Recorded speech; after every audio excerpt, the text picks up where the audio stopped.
Hello guys and welcome back to my YouTube channel. तो बहुत सारे लोगों का भी क्यूरियस था कि फिजिक्स कहाँ से पढ़े यार, मतलब अब 2-3 महीने रह गए, आप सब इतने सारे क्वेश्चन पूछते हैं कि फिजिक्स कहाँ से पढ़े, केमिस्ट्री कहाँ से पढ़े। तो इट्स अ टफ टू कि आपका लेवल क्या है, आप जीरो से स्टार्टिंग कर रहे हो या कहाँ से कर रहे हो। It's a very gold mine thing कि हम अच्छा चीज़ बता दें आपको और आप उसको कैच कर लो।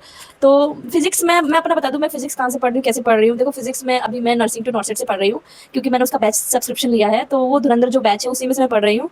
आप अगर फिजिक्स वहीं से पढ़ोगे तो बहुत अच्छा रहेगा, क्योंकि उसमें सेलेक्टेबल चीज़ें दी है। सेलेक्टेबल चीज़ों को पढ़ना अभी नेसेसरी है। आप सारा सिलेबस तो पढ़ सकते हो, लेकिन सारा सिलेबस पूरा पूरा याद नहीं कर सकते हो। तो आपको ये पता होना चाहिए कि आपके एग्जाम के पॉइंट ऑफ व्यू से क्या ही इंपॉर्टेंट है, वही पढ़ना चाहिए। क्योंकि बहुत सारे लोग गलती कर देते हैं, बहुत सी चीज़ें पढ़ लेते हैं, पेपर में आ रहा है कि नहीं आ रहा है एक बार चेक भी नहीं करते। और फिजिक्स ऐसा सब्जेक्ट है कि जो सबको डर लगता है। देखो बायो केमिस्ट्री हर किसी का अच्छा होता है, अच्छा स्कोर कर सकते हैं, लेकिन फिजिक्स में स्कोर करना टफ होता है, क्योंकि फिजिक्स ही इतनी कमाल की चीज़ है जो हर किसी से नहीं हो सकती है।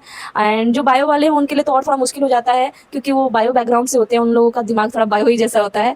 जैसे मेरा है, मेरे को फिजिक्स बिल्कुल समझ नहीं आती। मैं पढ़ लेती हूँ, लेकिन बहुत बार पढ़ते पढ़ते तब जाके मुझे आता है कुछ भी समझ। तो थोड़ा सा लेंदी चीज़ें हैं, तो उसके लिए पढ़ने के लिए आपको सिलेक्टेबल पढ़ना है। तो आप नर्सिंग टू नॉर्सेट बैच पे जाओ। और फिजिक्स में मैम ने फार्मूला भी करा रखा है, फार्मूला का अलग से पीडीएफ दे रखा है, क्वेश्चंस करा रखे हैं अच्छे खासे, और चैप्टर भी अच्छा खासा है, चैप्टर भी अच्छे से पढ़ाया है मैम ने। तो you have to go and check out the playlist. And ये सब्सक्रिप्शन वाला बैच बता रही हूँ मैं, ये कोई यहाँ पे फ्री का बैच नहीं है जो मैं बोलूँ कि फ्री का बैच है। आपको बैच पहले सब लेना पड़ेगा, तभी जाके होगा। और नहीं तो अभी बहुत सारे महा मैराथन भी निकलेंगे, मैम फ्री में भी पढ़ाती हैं यूट्यूब पे। लेकिन यार आप अगर सीरियस हो एम्स के पेपर को लेके कि हाँ मुझे इस बार सेलेक्ट होना ही है, यानी मतलब है डू एंड डाई वाली कंडीशन है, तो आप जाइए और ले लीजिए बैच को।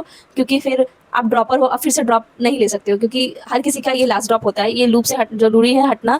एंड मैं यही कहूँगी कि क्वेश्चन चाहे कैसे भी हो, आपका कंसेप्ट बहुत अच्छे से आना चाहिए। कंसेप्ट अच्छे से आ गया तो आप क्वेश्चन का अप्रोच अच्छा कर जाओगे। एंड क्वेश्चन प्रैक्टिस बहुत ज़्यादा करो यार, लॉट्स ऑफ क्वेश्चन प्रैक्टिस जितना हो सके। अभी अपने आपको अकेला करके बस पेपर पे ध्यान दो और कुछ पे नहीं दो। And thank you for the watching me and subscribe for